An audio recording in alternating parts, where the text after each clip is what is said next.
We are moving on to the final events of this morning's session. Men's 4x100 metres medley relay, 34 points.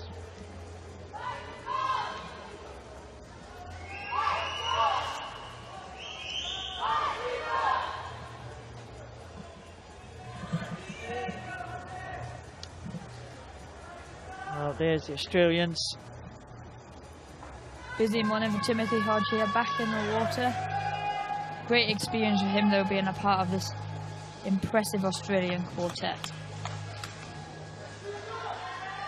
Australians likely to change round their team and they move into the final. We saw a number of changes there. And China may well be a threat there again. They may well change their team. It looks pretty strong, actually, the Chinese team for these heats. Remember, 34 points is a combination of classifications. You can have any combination that makes up 34 points. So you can have 2 S8s and 2 S9s, a 7, an 8, a 9 and a 10, 2 10s and a 7. Or as a Brazilian swam yesterday, 2 10s, a 9 and a 5. You've got to make the most of what you've got available to you. That 5 was Daniel Diaz, which helped. Massively so, and I think some squads really are limited by the swimmers they have on the squad, and others do have the luxury of being able to field maybe 3 teams. Well, the Australians are one of those teams. We shall see things change about, undoubtedly, as we progress through the classes. And Alec Elliott and Gino Quintano, Portugal in lane 2, Canada in lane 3. They are the S10 swimmers. We have the least impairments, the highest number of points. So Canadians using their high points early in this relay. Of course, it's like the freestyle relay. Everybody's doing freestyle in the freestyle relay. You can choose whether to put your fast people out first or keep them till the end. In the medley, you're a little bit restricted because of the specialities that each person has in their class. Yeah, absolutely. And every nation has their preference of how they protect their lower classification swimmer. But as you say, in the medley relay, you don't have that luxury. Alec Elliott swam a good first leg for Canada, 104.09 for the Canadian. Gino Quintano in for Portugal, 106.72. Timothy Hodge, the youngster from Australia, went out in 107.43, but it is Leroux from Canada, James Leroux, stretching away here. Leroux, an SB9 swimmer.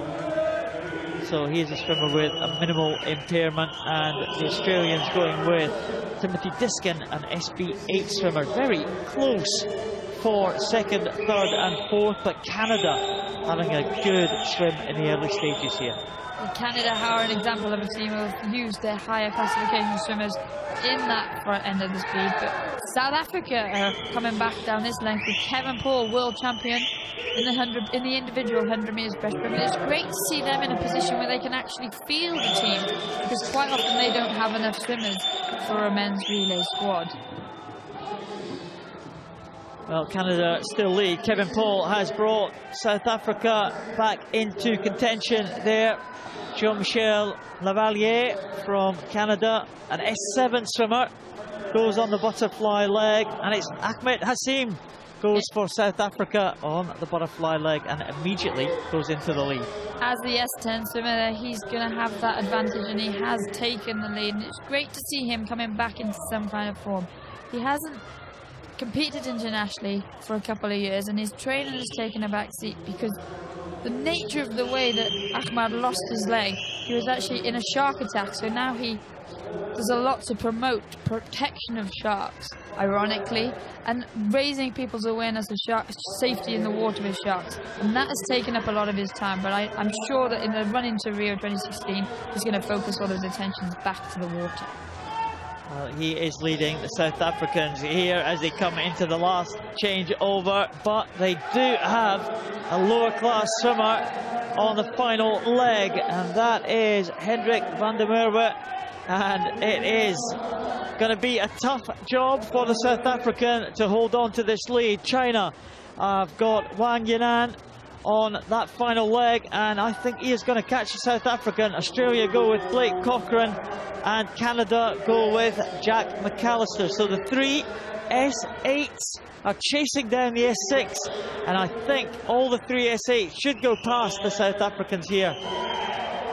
One thing that discrepancy between the classifications and the lack of freedom to choose where you want to put your higher classifications and your lower classifications, one thing that it does mean is that it's always a very exciting event. It is, and it's a very close heat, this one. Wang Yinan, member of the team that set the world record in this event. Blake Cochrane going well on that final leg for Australia, and it's a real tussle between Australia and China here, but it looks like Wang Yinan, he anchored the Chinese relay team to gold in London. He's anchored them here to a heat win in Glasgow. In second position, Blake Cochrane brings in the Australian team. In third position, it's the Canadian. And fourth position, it is the South African here, and he is in ahead of the Portuguese team. David Graxa from the Portuguese team will be the anchor man. So the South Africans in fourth position there, giving themselves a chance at that final. You've always got a chance in this medley relay because of, as we said, the way that it's structured before. And a lot of these teams will be putting squads in to give their newer and more inexperienced athletes a chance to taste the atmosphere and the experience for next year. Well, China just taking the lead there in the white cap. Wang Yinan, Blake Cochrane just pushing the Chinese swimmer. Zach McAllister also going well for Canada.